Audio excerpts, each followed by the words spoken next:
नेपाली कलाकारले नेपाली सिनेमेटोग्राफरहरूले हैन आफ्नोसँग भएको रिसोर्सलाई प्रयोग गरेर जुन स्तरको सिनेमा बनाउनु भएको छ नेक्स्ट लेभलको छ।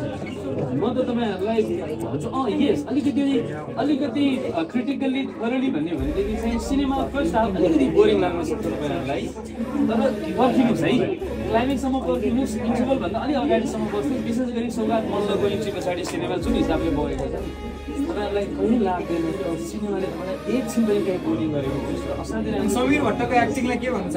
समीरलाई त बोलाउन चाहन्छु म यार, बोलाउनु समीरजी। मैले अघि हामीले चाहिँ कुरा म फ्यामिलीसँग हुँदा मैले कुरा गर्दै गरेको नेपाली सिनेमाले यदि एक दशकको लागि यस्तो है त्यो ड्रामा पनि एक्सन पनि डायलग पनि पन्च पनि डेफ्टनेस पनि समीरजीको जुन छ नि, समीरजी सो प्राउड अफ यु है। तपाईँलाई आज हेर्दाखेरि हाम्रो फ्यामिली एकदमै इन्जोय गऱ्यौँ, सबै मेरो फ्यामिलीहरू हुन्छ होइन, हामीले आयौँ हेऱ्यौँ होइन, झन् तपाईँलाई आज हामीले मलाई साक्षात् रूपमा हेरेर पायौँ, असाध्यै खुसी छौँ।